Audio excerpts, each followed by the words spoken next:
Olá, sejam bem-vindos a mais um episódio do nosso Fonotalks, um espaço de escuta, conexão e troca de experiências reais. E hoje um convidado especial, o psicólogo Edson Paulo, e nós vamos falar da importância da linguagem para o desenvolvimento infantil.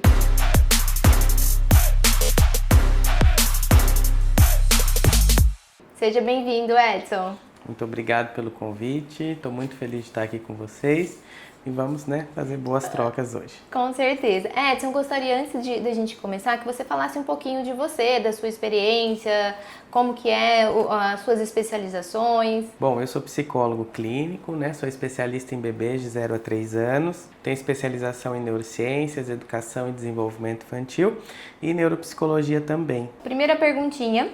Quando falamos que a linguagem é fundamental para o desenvolvimento infantil, o que isso significa para a família? Como que a gente pode traduzir isso para os pais que estão nos assistindo? Uma coisa que nós vamos pensar é que esse bebê que está sendo gerado, ele já está introduzido em uma linguagem, seja uma linguagem fantasmática ou numa linguagem de desejo. Então, se tem uma intercorrência gestacional, que fantasmas são esses que na linguagem já vão se estruturando, pensando nesse bebê que vai nascer.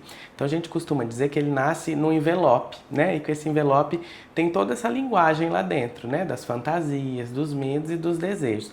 Quando esse bebê chega, Érica, é um baita susto, porque vai de fato gerar um impacto grande, porque não é aquilo que a gente imaginava, Então essa linguagem toda que vai constituindo, esses primórdios do bebê, a gente entende que isso tudo está entrelaçado com o desenvolvimento emocional, que vai acarretar em questões de desenvolvimento também cognitivo e as questões de maturação e todas as outras. Todas as questões de desenvolvimento de linguagem realmente daquele ser que está sendo constituído, E que a linguagem, quando a gente fala de linguagem, a gente fala apenas quando a criança fala, isso é uma dúvida muito dos pais. Linguagem é aquela fala da criança ou não? Ela constrói antes disso, antes da fala tem essa linguagem. Isso. Como que a gente explica isso para os pais e para as famílias em casa? Isso.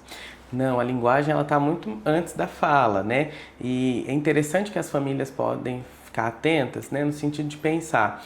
Essa criança, quando ela tem uma reação, eu estou conseguindo entender o que ela quer?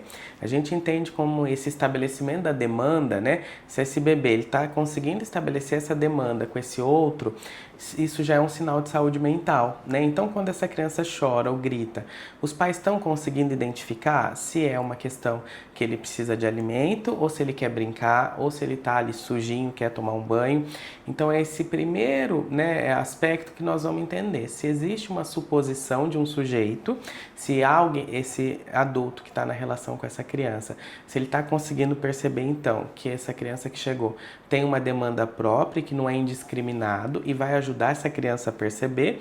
Então eu vou dizer, isso que você quer é TT, eu vou buscar, Então tem esse entrelaçamento do eu e do outro, que isso é base, para nossa mente não ficar de uma relação única, E que aí vem todas as psicopatologias que a gente sabe que existem, Então a linguagem ela está muito anterior, Ela está nessa percepção sutil desse cuidador, que se ele está bem, se ele não está adoecido, porque muitas vezes a gente tem um quadro, de entristecimento, de depressão pós-parto, esse cuidador não vai conseguir fazer essa leitura. Por isso a importância de um pediatra bom ou de uma intervenção precoce que de fato identifica e ajuda essa relação se estabelecer bem rapidamente. Essa é uma questão muito importante que você trouxe realmente sobre essa questão do entristecimento do cuidador, que isso pode realmente afetar o desenvolvimento tanto da linguagem, da fala, da comunicação dessa criança de alguma forma?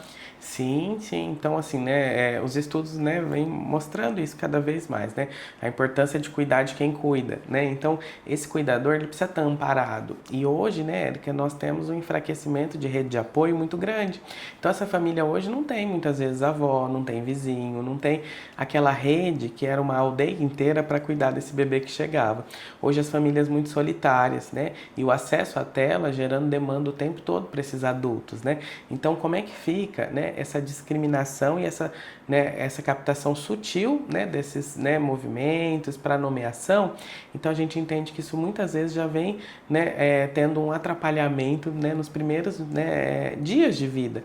Então é importante cuidar desse cuidador para que ele possa sim estar bem para cuidar. E qual que é a relação, Edson, ali da linguagem, emoção e o desenvolvimento psíquico dessa criança? Então, à medida, né, que essa criança, né, ela consegue estabelecer, né, essa linguagem, que pode ser gestual, é o grito, é o choro, é adoecimento.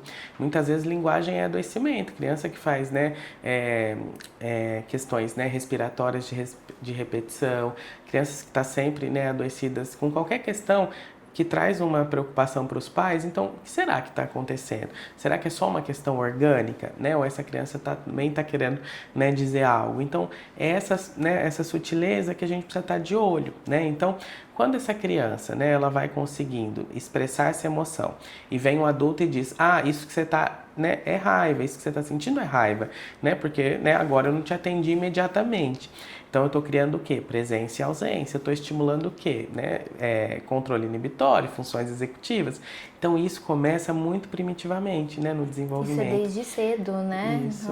Muitas vezes a gente vai perceber o impacto do não desenvolvimento dessas habilidades lá na aprendizagem da criança, mas o desenvolvimento delas começa lá desde a criança muito pequenininha. Isso, e essa criança já dá sinal, né? Então tem aquela criança que ela é voraz, né? Que ela, né, não pode parar de mamar, né? À medida que, né, que é retirado, ela grita e se, né, desorganiza.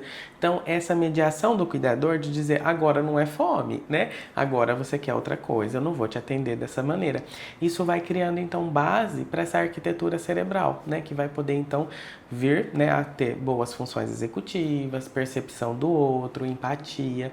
Então, tudo isso está, né, entrelaçado. Desenvolvimento cognitivo, entender que emoção que eu estou sentindo, porque eu preciso de alguém nomeando isso, porque isso para mim ainda não existe. E essa questão, né, dessa criança que comunica. Então, crianças muito passivas, crianças deprimidas, a gente sabe hoje que existe depressão, né, no bebê, né? Então, eu podendo perceber isso, né, criança que não acorda para mamar, né, que precisa do outro adulto acordar. Então, isso são sinais de risco que nós vamos ficar de olho para poder ajudar essa família. Então, é muito importante que os pais possam, né, estar de olho nesses sinais de vida e não de doença, né, mas que isso sim vai podendo trazer todo um diferencial para o desenvolvimento do bebê. Que vai trazer ali um sinal de alerta para os pais que eles precisam procurar uma ajuda nesse momento, né? E falando ali dessa relação entre pais e criança ou cuidador e criança, a gente muito se fala que a criança ela se constitui na relação com o outro, né? Como a linguagem ela participa desse processo? O bebê humano, ele não nasce humano, né? Ele vai ser humanizado à medida que ele tem contato com esse outro humano. Então, esse outro humano, né, que vai poder dizer para ele, que pezinho gostoso, que mãozinha fofinha, você se parece com seu vô, nossa, mas isso que você está fazendo parece com seu pai. Então, é esse, né, vamos dizer, esse emaranhado, né, de significados, né, que vai tornando esse humano, né, um ser cheio de história, né, e é essa história que constitui essa mente, né. Então, quando essa criança, né, ela tá lá na relação, né, e esse cuidador diz para ela, né, né, deixa eu morder seu pezinho, e essa criança olha e sorri, né, ela tá fazendo o que a gente chama de um circuito pulsional, né, que é, eu percebi que tem um outro que, né, se enche de prazer na minha presença e isso me traz satisfação. E aí a gente vê esse contato visual sendo estabelecido e essa criança sorrindo. Então, são esses, né, vamos dizer, né, esses investimentos que na psicologia nós vamos chamar de investimento libidinal, né, que vai poder formar essa mente de poder pensar, então, né, eu não sou sozinho no mundo, né? Porque primeiro, né, quando a criança nasce, ela acha que ela é o reizinho da casa e não existe ninguém mais, só ela. Então, ela tem que ser atendida imediatamente. Quando ela percebe que tem um outro que está ali na relação com ela, podendo oferecer atenção, discriminação, ela fala, né, eu não sou sozinho não, né? Tem um mundo acontecendo e isso forma a mente, né? Isso é a importância de tudo isso para o desenvolvimento tanto da linguagem, da fala, que a gente falou um pouquinho, né, que vem ali depois, e da comunicação, para que essa comunicação seja funcional. E a gente precisa mesmo da mediação sempre do outro. E quando a gente fala de criança, é o cuidador, né? Ali o pai, a mãe, a avó, o cuidador realmente que fica com a criança. Ô Edson, e quando essa troca, olhar, escuta, resposta, ela não se estabelece, o que a gente pode dizer? O que isso acarreta ali para a criança? Então, isso, né, a gente, né, vai chamar de sinais de risco, né, quando isso não está se estabelecendo. E aí a primeira coisa é pensar as questões orgânicas, né, Érica? Será que esse bebê escuta, né? Porque se a gente tem uma questão, né, de, né, uma dificuldade auditiva, isso vai, né, trazer todo o desenvolvimento, né, complicadores, né? Porque de fato não é uma questão desse bebê muitas vezes não convocar o outro, né? Muitas vezes há até confusões, né, de crianças com surdez e que, né, pensar que seriam questões de autismo, né? Porque de fato, né, os sinais ficam muito parecidos, né? Porque de fato é o que me dá a janela para o mundo, né? É a minha audição, a visão, são todos esses sentidos. Então, quando a gente tem, né, uma dificuldade, né, no estabelecimento desse processo, a intervenção precisa ser o quanto antes, né? Tanto de base, né, de linguagem e de base emocional também, porque a gente não sabe o que veio primeiro, né? Será que é uma demanda, né, dessa, né, constituição desse sujeito que chegou, ou é o que está entre a relação, né? Será que é um ambiente que está adoecido, é um ambiente que está entristecido? Será que é o excesso de telas? Então, são várias as questões que nós vamos observar. Mas se isso não estabelece, nós vamos ter atrasos no desenvolvimento importantes. E pode ser sinal de psicopatologias, de transtorno do neurodesenvolvimento.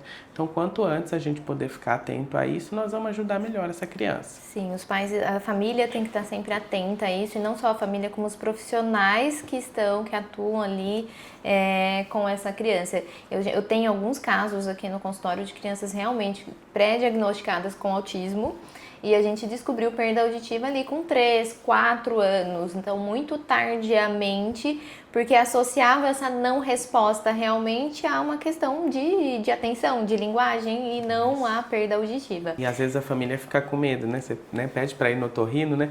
A família fala, não, mas ele escuta, né? Mas, né, é muito importante, porque a criança também, ela adquire habilidades para compensar, né, esse aspecto. Então, ela tá com aquele rastreio visual, que à medida que você faz, né, um movimento, ela olha, mas muitas vezes é por conta do rastreio visual. Então é tão importante, né, esse trabalho também, né, que vocês executam. Edson, como brincar, o gesto, a interação, ela entram nesse processo de desenvolvimento de linguagem infantil? A gente diz sempre para os pais a importância desse brincar. Então, como que ele entra ali nesse desenvolvimento infantil? É só pelo brincar, né, que a criança aprende, né? Então, todas as terapias, né, fonoaudiologia, psicologia, terapia ocupacional, é brincando, né, que se estimula a criança. Não tem outra possibilidade. Por que pelo brincar, né? Porque a gente precisa de estar num movimento prazeroso, né? Porque para ter aprendizado, assimilação e acomodação do conhecimento, eu não posso estar em alerta, né? Então a gente, né, pelo brincar vai, né, tirando essa criança do alerta e apresentando. Muitas vezes, uma questão que eu sempre falo para os pais, a gente fica dando bronca nas crianças e querendo educar as crianças de uma forma adulta, né? Se a gente pegar, né, os bonequinhos e na brincadeira poder colocar, né, essas orientações, né? Ah, não pode empurrar o amigo, né? Ah, você me empurrou, eu tô chateado com você. Isso, né, tem um efeito, né, muito maior, né? O que acontece é que às vezes a gente não tem tempo para brincar, né? E aí acaba que a criança fica desamparada e escutando um adulto, né, ali fazendo, né, colocações que nem são possíveis de ser compreendidas por ela, né? Então o brincar, ele tá aí, né? Ele tá nessa questão de desenvolver um mundo simbólico, né? Então a gente vê hoje nas crianças, com esse excesso de telas, um empobrecimento do mundo simbólico muito grande. E ela entra nessa questão da fantasia, né? Então ela vai poder ser o super-herói, ela vai poder ser a mamãe, ser o papai. E nesse brincar ele vai então constituindo o que é os papéis futuros, né, que ele quer exercer. Então, se a gente estiver atento no brincar da criança, a gente não precisa perguntar para ela o que ela está sentindo.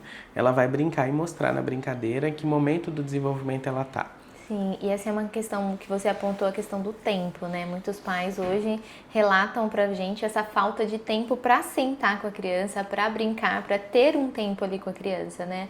Mesmo quando a gente orienta os pais, olha, vamos sentar, vamos ter esse momento de conexão, a resposta muitas vezes é essa, é a questão do tempo. E quando a criança fala, mas ela não interage, ela tá realmente se comunicando? Muitas vezes, né, a criança ela até nomeia, né, porque ela repete, né, então assim, existe, né, essa fala que também tem função, né, de comunicar, mas o que a gente precisa ficar atento, né, é se essa fala ela está sendo constituída por um desejo, se ela está sendo constituída, né, de algo que não é uma repetição, uma ecolalia, né? Então, muitas vezes, a criança, né, chega no consultório e fala, não, ele fala de tudo.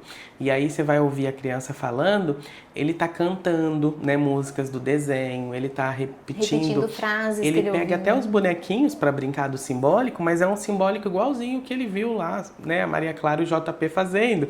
E ele vai falar as frases da Maria Clara e do JP. Então, isso, né, é uma comunicação de sujeito? Não, né? Isso é um esvaziamento, né, dessa questão, né, de constituição e uma reprodução, né? Então, né, por isso que a gente fica tão preocupado de dizer para os pais que não é o mais importante ficar ensinando as letras e os números e pedindo que a criança repita isso.